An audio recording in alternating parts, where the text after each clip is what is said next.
Parents concern ആയിട്ടുള്ള ഒരു കാര്യമാണ് കുട്ടികളുടെ ഭക്ഷണം എന്നുള്ളത്. അതായത് അവർ കഴിക്കുന്നതിൽ എന്തൊക്കെ കണ്ടന്റ് ഉണ്ട് എന്ന് വരെ നോക്കി കൊടുക്കുന്ന ടൈപ്പ് ഓഫ് പാരന്റ്സ് ആണ് ഇപ്പോൾ ഉള്ളത്. അപ്പോൾ ശരിക്കും കുട്ടികളുടെ ഭക്ഷണത്തിൽ നമ്മൾ എന്തൊക്കെ കണ്ടന്റ്സ് ആണ് ശരിക്കും ശ്രദ്ധിക്കേണ്ടത്? കുട്ടികളുടെ ഭക്ഷണത്തിനെ പറ്റിയിട്ട് പൊതുവേ പാരന്റ്സ് ഈ പറഞ്ഞ പോലെ പുതിയ ന്യൂ ജനറേഷൻ പാരന്റ്സ് എന്ന് പറയും, അവർ കുറ്റം പറയല്ല, പക്ഷെ അവർ ഒരുപാട് കൺസേൺ ആയി ഇൻ്റർനെറ്റിലൊക്കെ സെർച്ച് ചെയ്തിട്ട് ഓരോന്നിൻ്റെ calorie content, protein content, vitamin content ഒക്കെ നോക്കിയിട്ട് ഫുഡ് സെലക്ട് ചെയ്യുന്ന ഒരു പരിപാടിയുണ്ട്. പക്ഷേ നമ്മുടെ പഴയ കാലത്തൊക്കെ നമ്മുടെ നാട്ടിൽ അവൈലബിൾ ആയിട്ടുള്ള ഫുഡ്സ്, ലോക്കലി അവൈലബിൾ ഫുഡ്സ്, അതാണ് നമ്മൾ കൊടുത്തുകൊണ്ടിരുന്നത്. അന്നത്തെ കാലത്ത് ഇതൊന്നും കണക്കൂട്ടാനുള്ള വഴികളില്ല, ഗൂഗിളൊന്നും ഇല്ലാത്ത കാലത്ത് ഇതൊന്നും സെർച്ച് ചെയ്യാൻ പറ്റില്ല. അപ്പോൾ അന്നത്തെ കാലത്തുള്ള ഫുഡ് ഹാബിറ്റ്സും ഇന്നത്തെ കാലത്തുള്ള ഫുഡ് ഹാബിറ്റ്സും ഒരുപാട് ചേഞ്ച് ചെയ്തിട്ടുണ്ട്. ഇപ്പോഴത്തെ ഫുഡിൻ്റെ കാര്യത്തിൽ ഒരു പ്രത്യേക പ്രശ്നമുള്ളത്, ഇപ്പം നമുക്ക് ഒരുപാട് പെട്ടെന്ന് കിട്ടുന്ന ഭക്ഷണങ്ങൾ, ഫാസ്റ്റ് ഫുഡ്സ് ഉണ്ട്, അതുപോലെ തന്നെ ഓവർ കുക്ക്ഡ് ആയിട്ടുള്ള, ഓവർ ഫ്രൈഡ് ആയിട്ടുള്ള ഫുഡ്സ്, അങ്ങനെ കുറേ നോൺ ന്യൂട്രീഷണൽ ആയിട്ടുള്ള കൂടുതലും എൻ്റർടൈൻമെൻറ്റ് പോലെയുള്ള ഫുഡ്സാണ് ഇപ്പം കുട്ടികൾ കൂടുതൽ പ്രിഫർ ചെയ്യുന്നത്.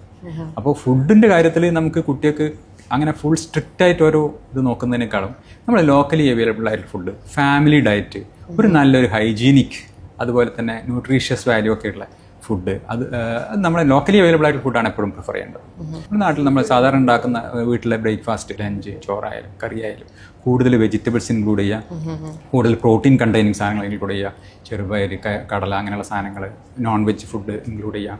പക്ഷേ ആ കുക്കിങ്ങും അതുപോലെ തന്നെ കുക്കിങ്ങും ഇമ്പോർട്ടൻ്റ് ആണ്. വളരെ നല്ല രീതിയിലുള്ള കുക്കിങ്ങിൽ അത് ചെയ്യണം. അങ്ങനെ